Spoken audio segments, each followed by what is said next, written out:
ಕಲಬುರಗಿಯ ಹಿರಿಯ ಸಂಪಾದಕರು ಪತ್ರಕರ್ತರಾದ ರಮೇಶ್ ಖಮಿತ್ಕರ್ ಅವರು ನಿಧನ ಹೊಂದಿದ ಹಿನ್ನೆಲೆಯಲ್ಲಿ ಸಂಪಾದಕರು ಪತ್ರಕರ್ತರು ಇಂದು ಕಲಬುರಗಿ ಪತ್ರಿಕಾ ಭವನದಲ್ಲಿ ನುಡಿನಮನ ಸಲ್ಲಿಕೆ ಮಾಡಿದರು.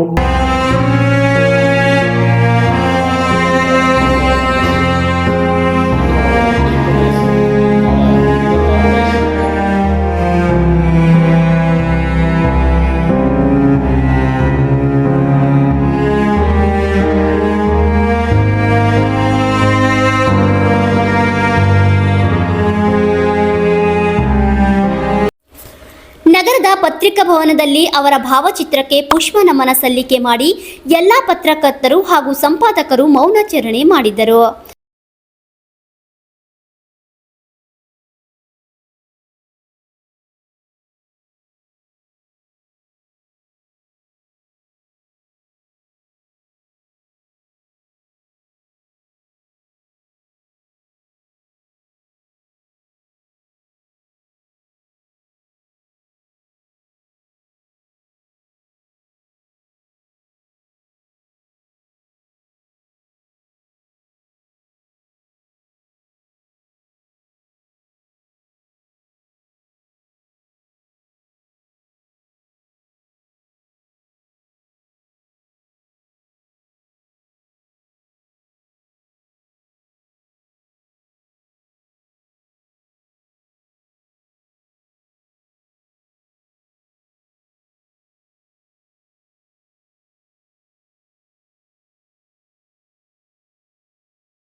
ಈ ಸಂದರ್ಭದಲ್ಲಿ ಅನೇಕ ಸಂಪಾದಕರು ಮಾತನಾಡಿ ರಮೇಶ್ ಖಮಿತ್ಕರ್ ಅವರ ಸ್ವಭಾವದ ಬಗ್ಗೆ ನುಡಿದರು.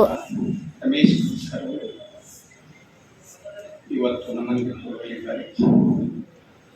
ಅವರ ಸಹೋದರ ಗೋವಿಂದರಾವ್ ಖಮಿತ್ಕರ್ ಅವರ ಉತ್ತಮಂಜರಿ ಪತ್ರಿಕೆಯ ಮೂಲಕ ಈ ಪತ್ರಿಕಾ ಕ್ಷೇತ್ರಕ್ಕೆ ಪಾದಾರ್ಪಣೆ ಮಾಡಿದಂಥ ರಮೇಶ್ ಖಮಿತ್ಕರ್ ಅವರು ತದನಂತರ ಅವರ ಸಹೋದರ ವೆಂಕಟರಾವ್ ಖಮಿತ್ಕರ್ ಅವರ ಜೊತೆಯಲ್ಲಿ ವಿಶ್ವ ಪ್ರಚಾರ ಪತ್ರಿಕೆಯನ್ನು ಪ್ರಾರಂಭಿಸುತ್ತಾರೆ.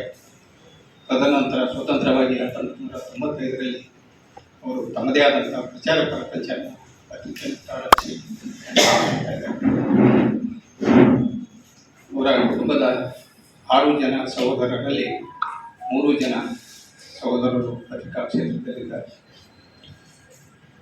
ಅವರು ನನಗೆ ಕೆಲವು ಗಂಟೆಗೆ 2010ರಲ್ಲಿ ಅನಾರೋಗ್ಯಕ್ಕೆ ಒಳಗಾಗಿದ್ದರು.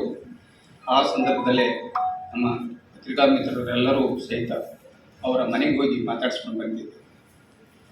ಅವಾಗ ನಡೆದ ಘಟನೆಯನ್ನು ಬಹುಶಃ ನಾನು ಈಗ ಹೇಳಿದರೆ ತಪ್ಪಾಗಲಿ ಅಂತ ಭಾವಿಸಿ ಇಲ್ಲಿ ಡಾಕ್ಟರ್ ಒಬ್ಬರು ಅವ್ರ ಹೆಸರು ಹೇಳಿದ್ರೆ ತಪ್ಪಾಗ್ತದೆ.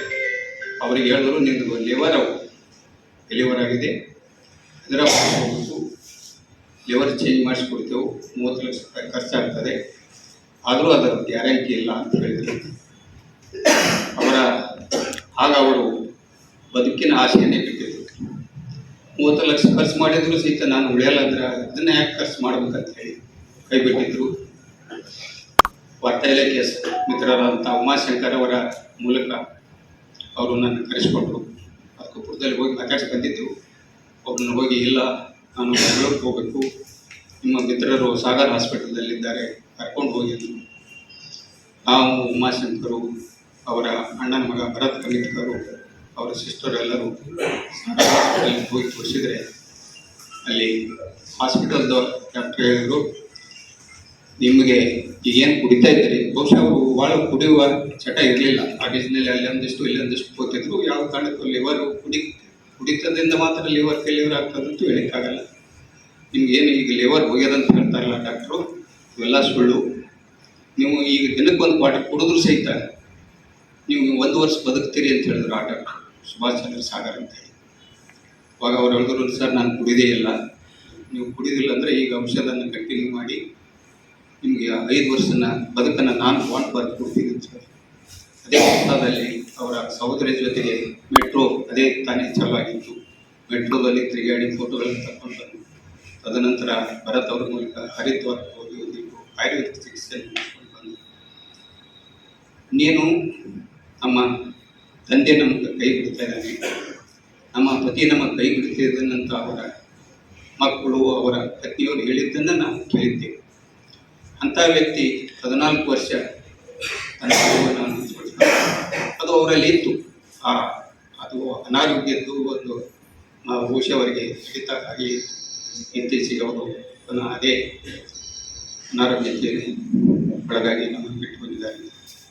ಜೊತೆಗೆ ಪತ್ರಿಕಾರಂಗಕ್ಕೂ ಅವರ ಸೇವೆ ಇನ್ನೂ ಅನಿವಾರ್ಯವಾಗಿತ್ತು.